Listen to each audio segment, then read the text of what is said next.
Hey everyone, Tony from TN3D Studio. Today we're talking about PBR materials and how to apply PBR textures inside Vray Next for Sketchup.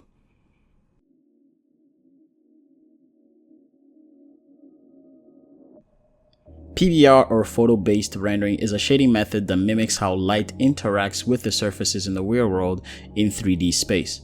With the use of PBR textures, this process takes away the guesswork for creating realistic materials that are consistent under different lighting conditions. Now, there are two types of workflow that benefit from the use of these textures, one being the Specular classic Vray material and the other being the PBR, also known as the Metalness workflow. Now, most of the PBR textures are common to both of the workflows, allowing you to create metal and non-metal materials.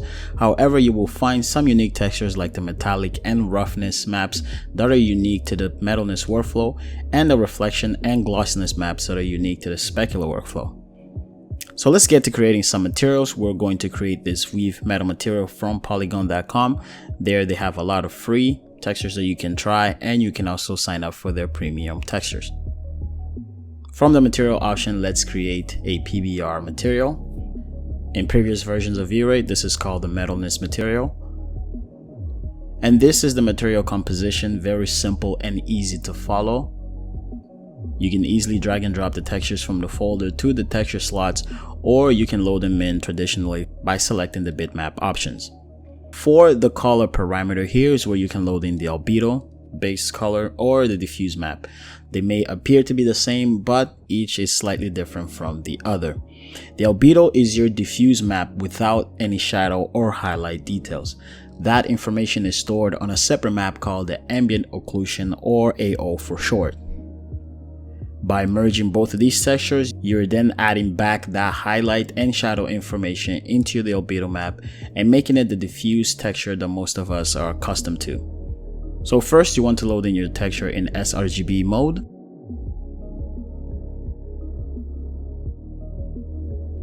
And let's also update our UV coordinates with spherical projection fit. You then want to right click to wrap both of these textures in the mix operator option.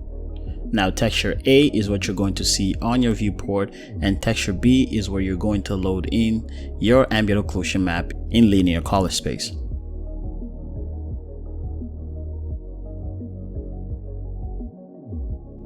And to finalize, you want to blend both of these textures in the multiply option.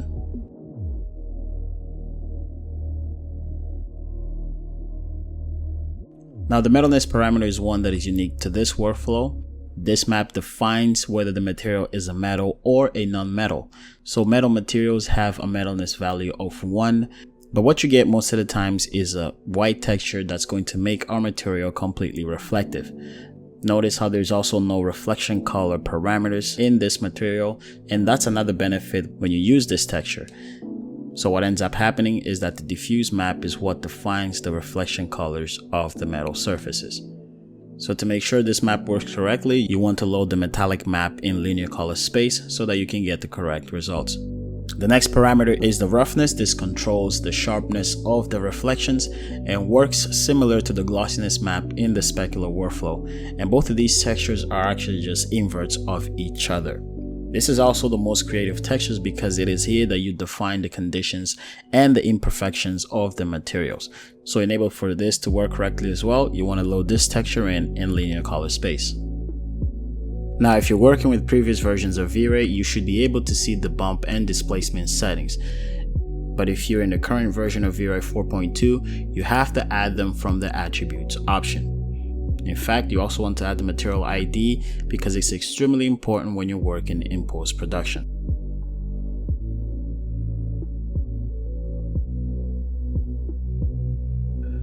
Now, normal maps are used to simulate high quality detail to your models. The RGB information in the map corresponds to the XYZ coordinates of the model, adding very unique micro details to your surface.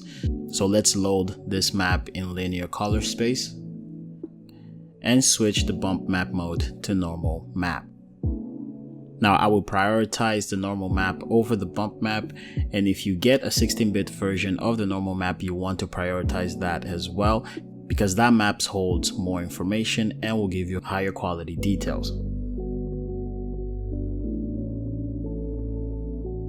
And finally, we get to add our displacement map, and unlike the bump map, displacement actually deforms your mesh and adds even higher quality details. So you want to load this texture in linear color space as well. This is our final result, and these are really great results. The results you get from these high quality textures really makes it look like you've modeled this inside SketchUp, and considering you starting from a sphere to end up with this type of detail really shows you how advantageous these textures can be to your workflow. And these are other examples. If you look closely to this bronze material, you can see how the reflection color information is defined by the albedo map. And in the case of non-metal materials, the metalness value remains at 0, and at times you don't even get a metallic map to use in the composition of the material. In the specular workflow, you can apply these textures using the classic Vray material composition, and in the same way you can create metals and non-metal materials using both the reflection and the glossiness maps. Again, it's important to apply these maps in the correct color space so you can get the correct rendering results. So in the case of non-metal materials, both the reflection and glossiness map can be applied in linear color space.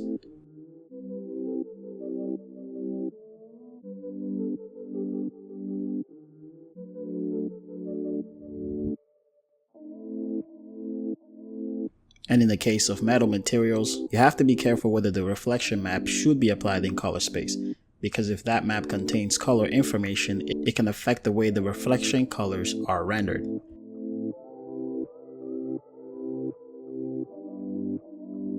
And to achieve that metalness value of 1, you can increase the IOR to a value greater than 20. Or you can disable the Fresnel, and both of these options will achieve that high reflective surface known to metals. As you can see, creating metals and non-metal materials is very easy using both of these workflows. So in my opinion, it comes down to personal preferences of how you want to achieve your realistic materials. If you want to get a better understanding of these topics, I recommend a couple of articles, one being the Understanding Metalness in the Chaos Group website, and you can cross-reference that with the PBR Guide Part 1 and 2 from Substance Academy. And that's going to be all for this video. Thank you if you've reached this point, and I want to thank everyone for the positive feedback. Make sure you subscribe for more content, like and comment down below what you'd like to see next, what you like about the videos, and what you'd like to see in the future. As always, I'll see you guys next time.